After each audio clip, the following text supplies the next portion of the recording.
안녕하세요. 연골 있는 연잘님들 대표 상담사 희머쌤입니다. 오늘도 정말 딱 핵심만 짚어드릴 거예요. 나머지 궁금한 거는 댓글에 남겨주시면 한 번씩 챙겨드릴게요. 그럼 참은 시간을 취해 지금 바로 전달해드릴게요. 집중! 자, 분명 어제까지만 해도 아니 당장 오늘 데이트만 해도 아무 문제가 없었는데 잘 들어가라면서 사랑한다고 했는데 얼마 전 2주년 기념일 편지에는 내가 너무 좋다고 꼭 결혼까지 하고 싶다고 하더니 그랬는데 대체 왜 갑자기 헤어지자는 거죠? 정말 너무 어이없고 억울하고 화가 나요. 여러분 이게 내 이야기 같다 싶으신 분 계신가요? 갑자기 이별 통보를 여러분이 당하셨다면 진짜 이렇게 별 생각이 다 드실 수 있어요. 이 사람 미친 건가? 다른 사람이 생겼나? 요즘 너무 힘들어서 저러나? 의외로 상대는 굉장히 정신이 멀쩡하고 다른 사람이 생긴 것도 아니고 단순히 그냥 힘들어서 이별 통보를 한 것도 아닌 경우가 대부분이더라고요. 아마 여러분의 상대도 그럴 확률이 높아요. 그러면 대체 우린 왜 이별하게 된 걸까요? 그리고 이런 상황에서 어떻게 우리의 관계를 회복하고 앞으로는 이런 일 없게 잘 만날 수 있을까요? 이 부분을 위해 갑자기 이별 통보를 하는 사람 심리, 그런 상대와 재회를 하는 방법에 대해서도 오늘 알려드릴게요. 아마 그동안 생각하지 못했던 깜짝 놀랄 내용들도 있을 겁니다.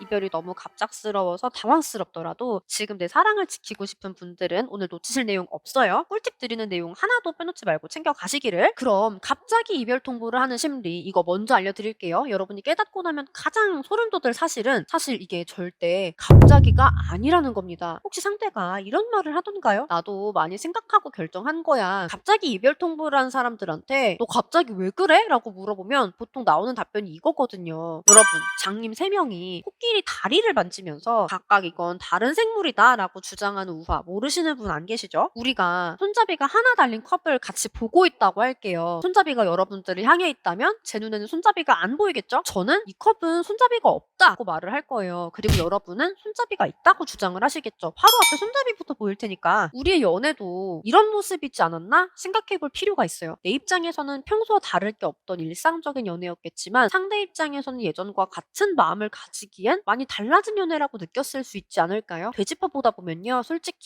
이 사람이 뭐 때문에 이별을 생각했나 보다라는 게 대충 짚히시는 게 있기는 할 거예요. 그때 평소보다 데이트하다가 너무 일찍 집에 가긴 했는데 설마 그것 때문인가? 아니 근데 이게 과연 이별할 만한 일인가? 이게 그렇게 큰일인가? 싶으실 수도 있어요. 그런데 내 입장에서 이게 갑자기라고 느껴지는 이유는 뭘까요? 대충이라도 짚히는 이런 이유들이 내 입장에서 납득이 잘 안 되기 때문일 거예요. 아마 보통은 여러분 생각이 맞으실 거예요. 데이트가 좀 평소보다 일찍 끝날 수도 있죠. 내가 10번은 상대 말을 들어주다가 한 번은 내 주장대로 밀어붙여보고 싶었을 수도 있죠. 늘 참아주던 내가 한 번 좀 서운하다고 말을 하거나 화를 낼 수도 있는 거고요. 그리고 어쩌다가 한번 그 사람이 했던 말을 내가 까먹을 수도 있죠. 내가 늘 몇 분씩은 늦는 편인데 이날은 어쩌다 보니 평소보다 30분 더 늦는 경우 있을 수 있어요. 그리고 고작 이것 때문에 헤어진다고 싶은 상황들이죠. 하지만 상대 입장에서는 이게 그동안 쌓여왔던 불편함들이 한 방에 터지는 트리거 역할을 했을 수도 있어요. 보이는 게 다가 아니었다는 거예요. 지금까지는 사랑하니까 참아오고 주장하지 않았던 것들이 그분에게는 과연 없었을까요? 아마 있었겠죠. 사랑하니까 견디게 하는 이런 마음을 인내심이라고 하고요. 인내심은 한정 자원입니다. 즉 쓰고 닳고 언젠간 없어지는 자원인 거예요. 인내심이 아직 남아있는 상황에서는 부모님의 반대도 좀 게을러 보이는 상대의 모습도 늘 나만 내는 데이트 비용도 고쳐지지 않는 연락 문제도 연애를 엎을 문제까지는 아닐 수 있어요. 하지만 뭔가가 트리거가 되어 이 모든 불편함이 폭발해버리는 순간 이 모든 것들이 차라리 헤어지는 게 낫지 않나? 이런 결론으로 그 사람을 끌고 갈 수 있습니다. 평소에 쌓여왔던 문제이기 때문에 그래서 그 별거 아니고 사소한 한순간 이 사람은 갑자기 결심을 하게 되는 거예요. 그리고 나도 많이 생각하고 결정한 거야 라고 나한테 말을 하게 되는 거죠. 그전에는 헤어질 문제라고까지 생각하지 않았던 낱개의 일들이 모여서 너와 나 사이에 높다란 벽이 돼버리는 거거든요. 그 사람은 그 벽이 자기를 상처로부터 지켜줄 거라고 생각을 하겠죠. 그리고 그 벽을 깨려고 여러분이 대화 좀 하자고 설명 좀 해보라고 좋게 생각해달라고 기다리겠다고 말하는 모습이 마치 자신의 안전을 부수는 악당처럼 보여질 거고요. 이 벽을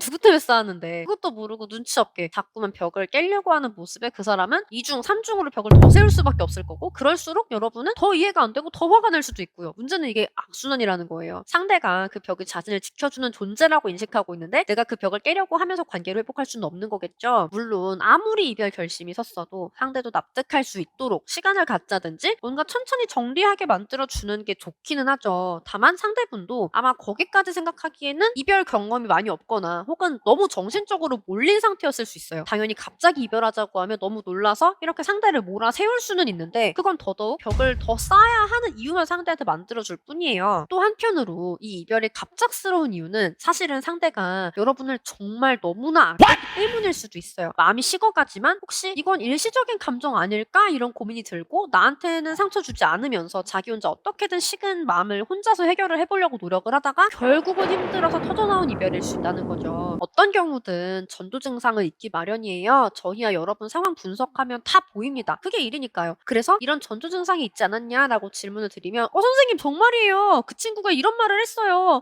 소름이에요. 어떻게 하셨어요? 하시고 놀라시는 경우가 진짜 많은데요. 사실은 그런 전조 증상들이 내 입장에서는 크게 와닿진 않았던 거예요. 하지만 그런 사소한 상대의 말과 행동들이 결국은 이별을 향하고 있었던 거고요. 이제는 이 갑작스러운 이별이 갑자기 다른 얼굴로 담아진 상대가 조금은 이해가 가시나요? 이렇게 그 사람이 날 보는 시선이 갑자기 확 부정적으로 돌변하는 이 지점, 이 포인트를 변곡점이라고 할게요. 변곡점이라는 단어인데요. 쉽게 말하면 터닝 포인트예요. 상대의 사랑을 그래프로 그려보면 상대가 처음엔 나를 좋아하다가 날 안 좋게 보기 시작한 지점이 있겠죠? 여기서부터 그래프가 쭉 내려오는 거예요. 그리고 중간에 우리는 이별을 하게 됩니다. 왜 중간이냐? 중간보다 밑이 있어요. 내가 매달림 등등 눈치 없는 행동을 하면 이별한 지점보다도 그래프 곡선이 이렇게 아래로 더 내려가는 거예요.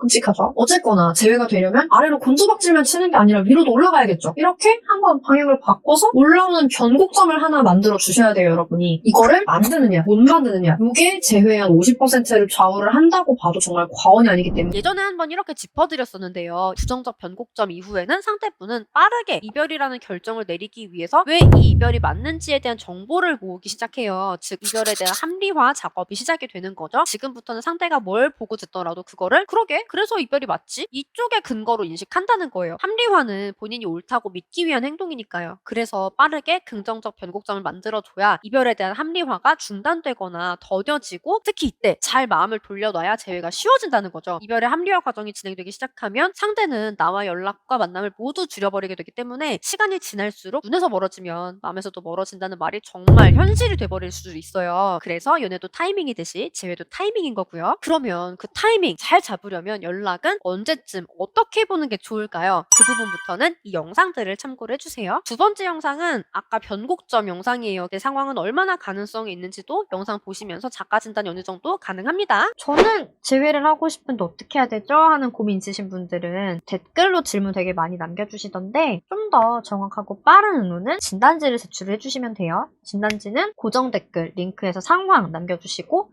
카톡 주시면 됩니다. 그리고 댓글 이벤트 하고 있어요. 저에게 직접 상담을 받으실 행운의 3인방 저도 너무나 기대가 되고요. 이벤트 공지 내용 꼭 참고를 해주세요. 오늘도 정말 딱 핵심만 알려드리려고 저 되게 많이 노력을 했는데 어떠셨나요? 공감 갔던 이야기나 깨달으셨던 내용들 댓글로 남겨주시면 콘텐츠 만드는데 정말 큰 힘이 됩니다, 여러분. 그러면 우리 다음에 또 만나요. 오늘 영상이 좋으셨다고 하시면 좋아요, 구독, 알림 설정까지 부탁드릴게요. 안녕!